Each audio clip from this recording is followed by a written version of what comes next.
In the bustling city of Lagos, there lived a couple named Ayo and Bola, who had been married for 20 years without any children. These couples have been looking for the fruit of the womb for as long as they can remember. They have gone to different places seeking solutions to their problems.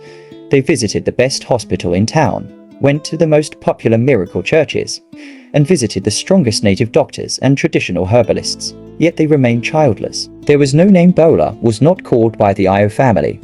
She was labeled a witch and was accused of eating her babies in the coven. She was called a barren woman by our friends and people close to her. She was made jest of, and any time she tried to correct other people's child, she was always reminded she didn't have one of her own. But in all of this, Ayo never for once stopped loving Bola. He always showed her love and affection.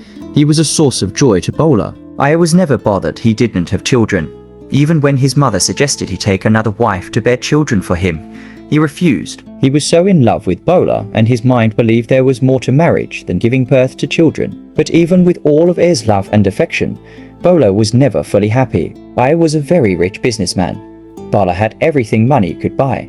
She had the latest designer clothes and shoes, and expensive jewelry, just to mention a few. Ayo even built a big supermarket for her. But all Bola ever wanted was a child she could call her own. That was the only thing missing for her joy and happiness to be complete. After many years of childlessness and waiting, at last, Bola's prayer was finally answered. She got pregnant, and after 9 months, she gave birth to a bouncing baby boy. Everywhere was filled with joy when everyone heard that she had given birth. Even Ay's family members and Bola friends who mocked her all came to rejoice with her. Ayo hosted the biggest baby dedication anyone has ever seen in Lagos. It was a thing of joy to them. People from far and near came to celebrate with them. Finally, said Bola, during her baby dedication, after 20 years of not having a child, 20 years of being made jest of, 20 years of being labeled a witch and accused of eating my babies, the good Lord has finally answered my prayers. He turned my sorrow into joy. He turned my mourning into dancing, and those that laugh at me are now here to celebrate with me. She danced and sang until she was tired, and the atmosphere was full of celebration. Different musicians were around, and there was enough to eat and drink. Ayo and Bola's baby was named Ayo Jr. 10 years have passed now since the birth of Junior. People no longer refer to Ayo and Bola by their names anymore, but rather they are called Papa Jr. and Mama Jr. Since the birth of Junior, he has always been treated special like a king by his parents, especially by his mother. Junior meant everything to her. She even referred to him as her world and all. Mama Junior showered Junior with everything she could imagine, from the latest toys, games, and smartphones, just to mention a few. Everything was at the beck and call of Junior.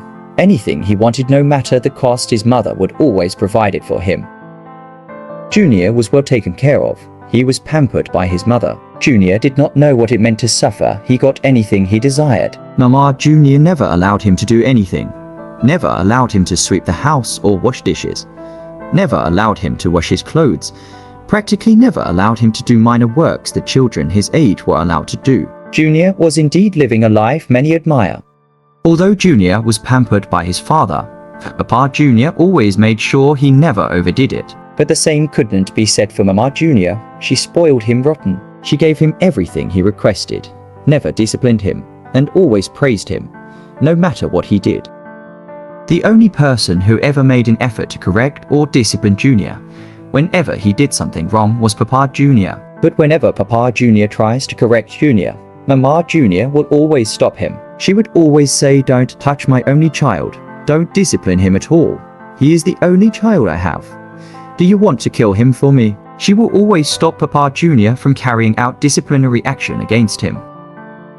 As a result, Junior grew up to be lazy, selfish, rude, and arrogant. He could talk to anyone the way he wanted. He had no respect for anyone, and he even sometimes disrespected his father. The only person he loved and was close to was his mother, who over-pampered him. Junior never did anything by himself. Instead, he would demand that others do them for him. His mother will always oblige, thinking that she is showing her love and appreciation for her son. Because Mama Junior never allowed Junior to be corrected, he could do anything and get away with it. There was even an incident involving Junior when he was in JSS 2. He spoke to his female class teacher rudely and arrogantly, and as a result, she disciplined him by beating him. Junior was furious. All he kept on saying when he was being beaten was that I would tell my mother for you. When it was time for closing, Junior's mother came to pick him up. She saw Junior from afar, and she could tell by the look on his face that he was angry. She rushes up to him and asks, "My baby, why are you not smiling? What happened? Did anybody offend you?" Junior began to cry heavily and told his mother that he had been beaten by his class teacher. On hearing this, Mama Junior screamed, "Abomination! Which teacher in her right mind would dare touch my baby? Is that teacher new here?" she screamed. She matches to Junior class to find out which teacher had the mind in beating her only child. On getting to Junior class, Junior pointed to the teacher, and Mama Junior wasted no time in giving her a sound slap. She gave her multiple slaps and shouted at her. "How dare you beat my child?" she screamed. "By the time I am done with you, you will never again in your life touch someone's child." She tore her dress and took the intervention of the school principal and some other teachers present to stop her from completely stripping the teacher naked. She said, "A child that took me 20 years to get, you had the mind to beat him." The teacher was humiliated and she was in tears. The other teacher used their clothes to cover her. Mama Junior threatened heaven and earth that day and even promised to withdraw Junior from the school. Papa Junior, on hearing this, was so angry with what Mama Junior did. He schooled Mama Junior, but she could care less about what Papa Junior had to say. The thing on her mind was that her son was finally happy. As Junior grew older, his behavior became increasingly problematic. He lacked respect for authority, especially his father's. Papa Junior, a stern but loving man, tried to instill discipline, but Mama Junior's interference thwarted his efforts. Junior's selfishness and rudeness grew unchecked. He manipulated his mother's affection, knowing that she would shield him from the consequences. 4 years after the teacher incident, Junior entered the university. He fell in with a reckless crowd and did a lot of bad things. His newfound freedom fueled his rebellion. He smoked, experimented with drugs, womanized, and joined a dangerous cult. His mother remained blissfully ignorant, believing her son could do no wrong. Papa Junior watched helplessly as his son spiraled out of control. One fateful night at the university, Junior and his cult group participated in an armed robbery. The police caught him while the rest of his cult members managed to escape. After being caught, the harsh reality of his choices and that of his mother over-pampering hit him. As he sat in the cold, dimly lit cell, regret filled his conscience. He blamed his mother for his downfall, convinced that her over-pampering had led him astray. If only she had allowed his father to guide him, perhaps his life would have taken a different path. In the courtroom, Junior's eyes met his father's. His father's gaze held a mix of sorrow and disappointment. He had always loved his son, even when Mama Junior's mothering love threatened to suffocate them all. Now, as Junior faced the consequences of his actions, Papa Junior's silent plea echoed, "It's never too late to change." Junior served his sentence, and during those long years, he reflected on his life. When he was finally released, he sought out his father. Tears flowed freely as he apologized for his past behavior.